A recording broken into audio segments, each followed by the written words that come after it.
प्रश्नावली 11.2 सीधा और प्रतिलोम अनुपात। इसका सवाल नंबर अपने 8वां सवाल देखिए।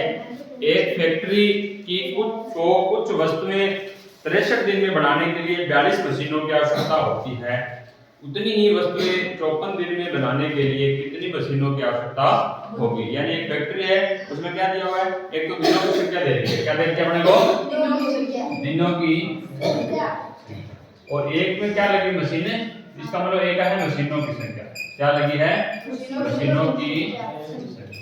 अब देखो इसको कैसे लिखते हैं अपने, दिनों की संख्या सबसे पहले कितने दिनों में बनानी है अपने वस्तुएं, 63 दिन में, तो मशीनें कितनी लगानी पड़ी, 42।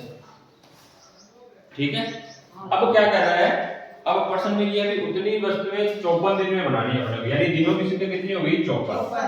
तो मशीनें कितनी लगेगी अपने को नहीं पता, पूछा गया अपने से पूछा गया। तो सबसे पहले देखते हैं कि ये अनुपात कौन सा है, या सीधा अनुपात है या प्रतिलोम अनुपात है, उसको चेक करने के लिए देखो सबसे पहले दिन। अगर 63 दिन में कोई वस्तु 42 मशीनों की जरूरत पड़ती है, तो 63 से दिन 54, यानी अपने को कम दिनों में वो वस्तुएं बनानी है।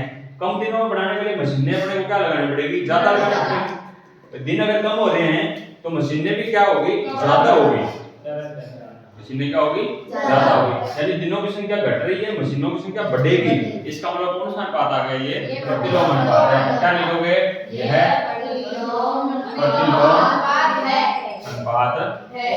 अब प्रतिलोम अनुपात के सवाल कैसे हल करेंगे अपने, इसको x1 मानेंगे, इसको x2, ये y1 मानेंगे, ये y2, कौन सा नहीं पता अभी, y2 नहीं पता ना, क्या सूत्र लगाते हैं इसमें, देखो इसमें लगाते हैं x1 गुना y1 बराबर में x2 गुना y2, यानी इनका गुणा करना है।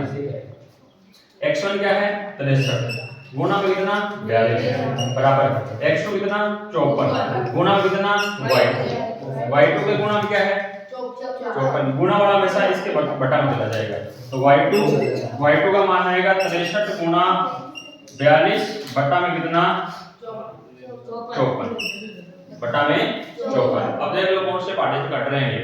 सबसे पहले देखो 63 54 कौन से पाढ़े में आते हैं, 9 के पाढ़े में, 9 7 63 और 9 6 54, 9 से कट गया। अब देखो 6 और 42 ये 6 के पाढ़े में आते हैं, 6 कम 6 और ये कितनी बार कटेगा, 6 7 42, इसका मतलब y2 क्या क्या बचा, 7 गुना 7, तो 7 तो 7 तो कितना होता है 49, कितने मशीनें चाहिए, 49 मशीन। क्या लिखोगे, 49 मशीनों की आवश्यकता होगी, आवश्यकता। ये सवाल नंबर इसका 8। सवाल नंबर 9वां इसका, 9वें सवाल में देखो क्या दिया हुआ है, एक कार एक स्थान तक पहुंचने में 60 किलोमीटर प्रति घंटे की चाल से चलकर 2 घंटे का समय लेती है। यानी कार है वो 60 किलोमीटर प्रति घंटे की चाल से चलती है तो 2 घंटे लेती है।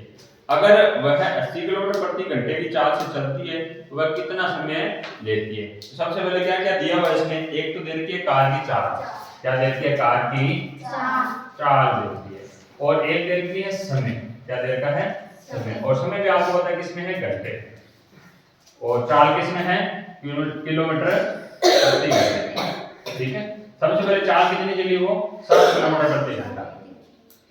ठीक है, तो उसको कितना समय लगा, 2 घंटे। ठीक है, अब देखो उसकी चाल बढ़ के कितनी कर दें, 80 कर दें, 80 किलोमीटर प्रति घंटे, तो समय कितना लगेगा ये अपने को ज्ञात करना है। ठीक है, सबसे पहले बात कर देखते हैं कौन सा है, चाल। देखो अगर चाल वो 60 किलोमीटर से चलता है तो 2 घंटे लगे, 60 से बढ़ाकर 80 किलोमीटर स्पीड कर दी, स्पीड बढ़ गई ना उसकी, अगर स्पीड बढ़ेगी तो क्या है, समय क्या होगा, कम लगेगा ना, इसका मतलब चाल बढ़ेगी समय घटेगा, इसका मतलब ये कौन सा अनुपात है, प्रतिलोम अनुपात है। तो यह है प्रतिलोम अनुपात है। प्रतिलोम अनुपात हम कैसे हल करेंगे, इसको x1 मानो, इसको x2, ये y1 मानो, ये y2। प्रतिलोम अनुपात का इसमें सूत्र का प्रयोग करेंगे, कैसे करते हैं बने, x1 गुना y1 बराबर x2 गुना y2, यानी इन दोनों का गुना, x1 क्या है 60 गुना y1 क्या है 2, x2 कितना गुणा y2 कितना नहीं पता, y2 की जगह y2 रखेंगे, याद करना है अपने को। देखो कैसे हल करते हैं इस सवाल को, इन दोनों का गुणा करना, 60 गुणा 120 बराबर 80 गुणा y2। 80 क्या चला जाएगा भाग में, तो y2 बराबर क्या आएगा 120 बटा में 80। कौन से पार्ट करते हैं, 0 से 0 काटोगे तो 4 के बारे में आते हैं दोनों, कितनी बार आ गए, 2 बार, 3 बार, ये 2 बार, तो 3 बटा 2, 3 बटा 2 क्या होता है, 1 से 1 बटा 2, 1 से 1 बटा 2 घंटे यानी 1.5। तो इसको कितना समय लगेगा 80 किलोमीटर की चाल से 1.5 घंटा। क्या लिखोगे, 1 सही 1 बटा 2 घंटे का समय लगेगा, क्या समय लगेगा। प्रश्न नंबर 10वां प्रश्न है इसका। 10वें प्रश्न में देखो क्या दिया हुआ है, 10वें दिया, दो व्यक्ति एक घर में नई खिड़कियां 3 दिन में लगाते हैं, यानी 2 व्यक्ति हैं, एक घर में नई खिड़कियां लगानी है तो 2 आदमी 3 दिन में लगा देते हैं। अब पहला प्रश्न पूछा गया, इसमें 2 प्रश्न पूछे गए हैं।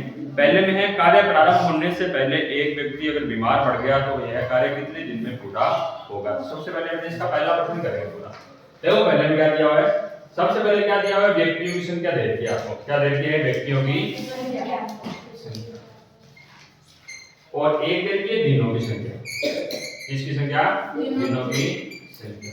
सबसे पहले देखो व्यक्ति कितने, 2 व्यक्ति, कितने व्यक्ति, 2। तो काम कितने दिनों में पूरा हो रहा है, दिनों की संख्या कितनी लगेगी, 3। भाई 2 व्यक्ति कितने दिन में, 3। अब प्रश्न पहले प्रश्न में पूछा गया कि एक आदमी बीमार हो गया, मान लो, तो आदमी कितने बचे, अब 1 बचे, और दिन कितने लगेंगे वो अपने को याद करना है। ठीक है, सबसे पहले चेक करते हैं, देखो आदमी 2 से 1 हो गया, आदमी घट गए, आदमी कम होंगे तो वो काम कितने दिनों में पूरा होगा, ज्यादा दिनों में पूरा होगा। तो जितने आदमी कम होंगे काम करने में उतना ज्यादा समय लगेगा। इसका मतलब आदमी घट रहे हैं तो समय बढ़ेगा। इसका मतलब क्या होगा, ये प्रतिलोम अनुपात है। कौन सा अनुपात है, तो यह है प्रतिलोम अनुपात है। प्रतिलोम अनुपात किनके बीच है, व्यक्तियों की संख्या और दिनों की संख्या के बीच में प्रतिलोम अनुपात है। तो प्रतिलोम अनुपात को कैसे हल करते हैं, x1 मानते हैं, x2 मानते हैं, y1 मानते हैं, y2। देखो y2 नहीं पता, इसका मतलब y2 क्या करना है अपने को, कैसे हल करेंगे, देखो x1 y1 बराबर x2 y2। x1 y1 क्या है, 2 गुना 3 बराबर x2 कितना है, 1 गुना y2 का गुना 1 से किया तो y2 देगा, 2 का गुना 3 से किया तो 6। इसका मतलब कितने दिन लगेंगे, 6 दिन।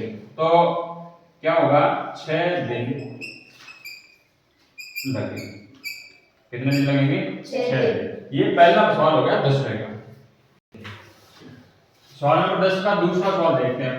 सवाल नंबर दूसरे में पूछा गया है, एक दिन में खिड़कियां लगवाने के लिए कितने व्यक्ति की आवश्यकता होगी। अगर दिनों की संख्या एक ही चाहिए अपने को, यानी एक ही दिन में लगाना है, कितने दिनों में लगाना है, एक दिन में, तो आदमी कितने चाहिए, व्यक्ति कितने चाहिए, ये अपने से पूछा गया है। सबसे पहले बात देखते हैं कौन सा है, अगर कोई काम 3 दिन में करना है, आदमी कितने लगने हैं, 2।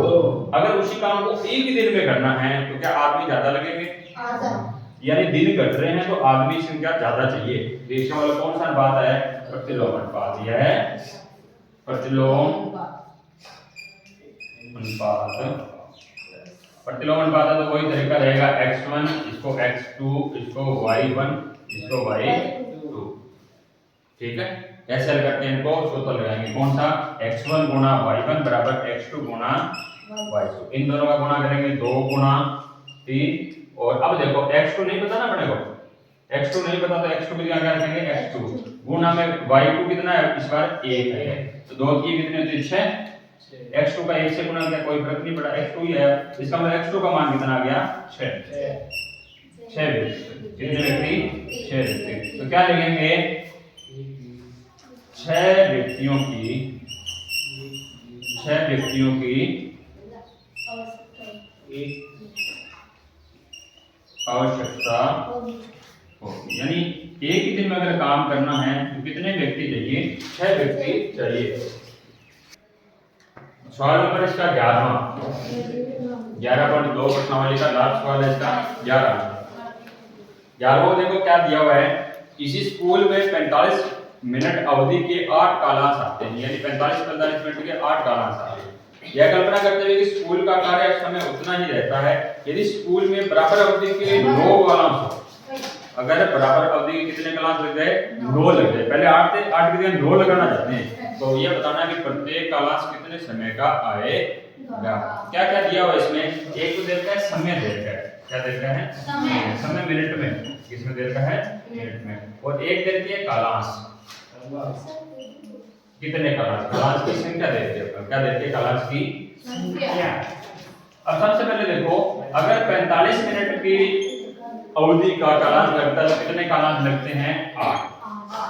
कितने लगते हैं? 8। अब अपने को चाहिए कालांश 8 लीजिए, अपने चाहते हैं 9 लगे। कितने लगे? 9। तो अपने को बताना है वो कालांश कितनी समय का रहेगा। अब ध्यान से देखो, अगर कालांश 8 से 9 लगाने हैं तो जाहिर सी बात है भाई टाइम उतना ही रहता है अपने स्कूल का, तो 45 मिनट से क्या होगा? कम होगा ना। ये कालांश बढ़ाने हैं तो समय क्या करना पड़ेगा? कम करना पड़ेगा। अगर कालांश बढ़ेंगे तभी समय कम होगा, तो कौन सा अनुपात आ जाएगा? प्रतिलोम अनुपात। तो ये कौन सा अनुपात है? प्रतिलोम अनुपात। प्रतिलोम अनुपात तो कैसे हल करेंगे इसको? इसको x1 मानेंगे, x2 मानेंगे, y1 मानेंगे, y2, यानी क्या ज्ञात करना है अपने को? x2 ज्ञात करना है। कैसे सूत्र लगाते हैं अपने इसमें? x1 गुना y1, x2 गुना y2, करो गुणा करते हैं। 45 का गुणा 8 से बराबर x2 पता नहीं, y2 कितना? 0 आया। अब देखो गुणा कितना है? 9 है। x2 अपने को निकालना है, तो गुणा वाला कहां जाएगा? बाहर। x2 बराबर 45 गुना 8 बटा में कितना? 9। काट दो, कौन से बड़े कट रहे हैं? 9 से कट रहे हैं। 9 एकम 9 और 45 कितने में कट जाएगा? 5। x2 कितना आ जाएगा? 5 का गुना 8 से करना, 8 5 कितना होता है? 40। इसका मतलब जो अगर कालांश अपने को 9 बनाने तो कितने कितने मिनट के लगेंगे? 40। तो क्या लिखेंगे? 40 मिनट के कालांश होंगे, यानी ये कालांश कितने मिनट का होगा? 40 मिनट का होगा। ये सवाल नंबर कौन सा हो गया? 11वां।